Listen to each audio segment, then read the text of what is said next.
Hey everyone, this is Leverbolt76. I'm Chad, and today we're going to talk about Arthur Savage and his Model 99 rifle.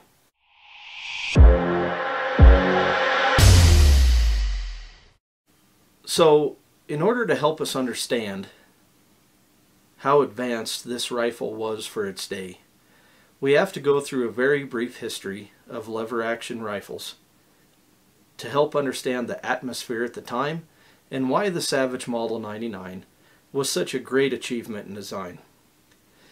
If you go back to 1855, the Volcanic Repeating Arms Company was formed and started producing the first commercial lever-action rifle using rocket ball ammunition, which was basically a bullet with a concave hole at the end of it that you could put powder into.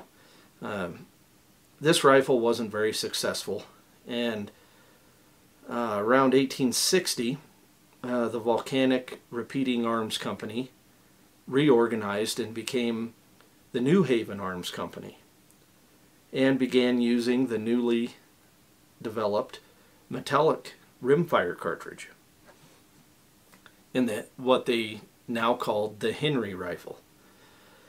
So let's fast forward to 1866. The New Haven Arms Company became the Winchester Repeating Arms Company after some legal issues between Winchester and Mr. Henry, and began producing the Winchester rifle, which was largely unchanged from the Henry rifle. So now let's jump ahead to 1873. The Winchester rifle became known as a rifle that won the West due to the stronger steel that they used in the frame, centerfire cartridge, and removable side plates for better access to cleaning, repair, upkeep. So that all worked pretty well for Winchester until 1881. Marlin started manufacturing a lever-action repeater with a larger, stronger action, being able to handle the largest cartridges of the day, such as the 4570 Government, the 4060, the 4585, and this left Winchester to play catch-up for several years, until 1886. Having taken the action design of the Henry as far as they could, and still not being able to compete with the Marlin, Winchester gets in bed with a gentleman by the name of John Moses Browning. I think we all know who he was. 9 months later, they give birth to what they called the Winchester Model 1886. Now this had a much stronger action. It was able to compete with the Marlin. So 1892 was a pretty important year. We saw Savage complete his patent on an entirely new design of lever-action repeating rifle, which after several refinements became the Model 1893. Neither the 92 or 93 amounted to anything. At this same time, the U.S. military begins using the first smokeless powder cartridge in the 3040 Krag. Winchester releases its Model 1892, which is basically the same thing as 86, but it's able to handle pistol cartridges. And then Marlin comes out with their first closed-top side eject model, so as not to eject the hot spent casing into your face and down your shirt. So, and then from there it was several years before Winchester finally jumped on this bandwagon. They rode the top eject for quite a while.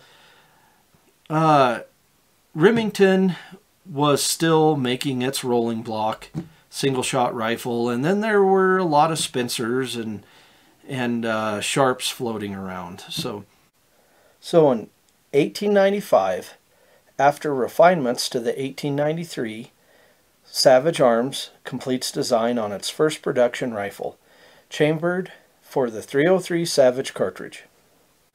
This is the first smokeless powder cartridge released to the civilian market 4 months before the Winchester 3030. The Savage case was of a slightly more efficient design And with the 20 grain heavier bullet, 190 grains compared to the 30-30's 170, the bullet outperformed the 30-30. After a few more refinements of the Model 95, the Model 99 was born. And this is where our story really begins. In 1899, Savage's new model is released. This is a hammerless striker design, while all other lever actions are using hammers.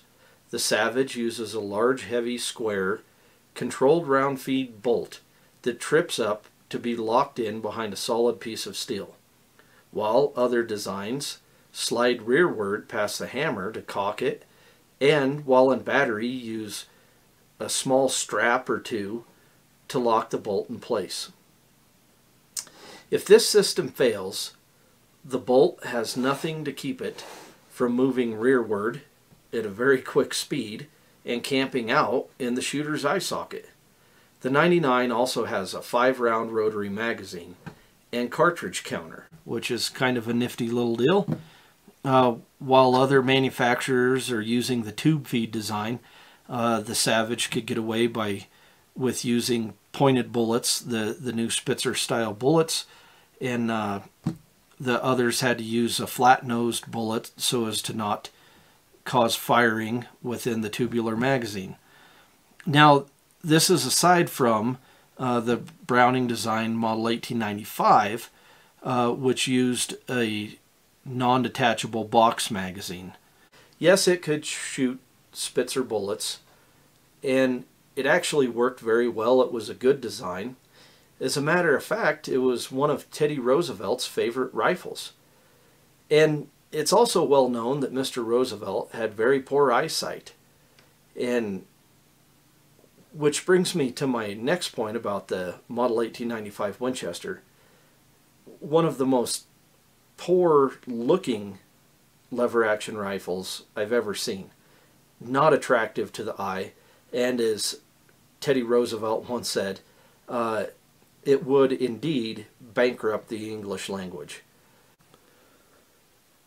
From the start of the rifle's design, it was made clear that Savage was more interested in the idea of smaller caliber and higher velocity, as opposed to the previous thought of large caliber, slow-moving bullets. This is made clear with the 303. Launching its 190 grain bullet with a muzzle velocity of 2150 feet per second and about 2,000 foot-pounds, as opposed to the 4570 Government with a 405 grain bullet with a muzzle velocity of 1,325 foot-pounds at 1,580 feet per second. That's quite a difference there.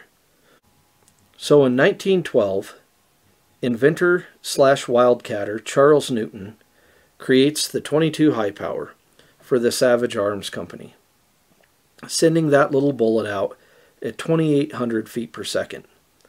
And in 1914, Mr. Newton strikes again, developing the 250-3000.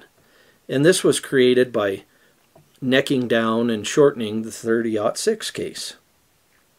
Now, the 250-3000 was the first commercial cartridge to break the 3,000 feet per second mark,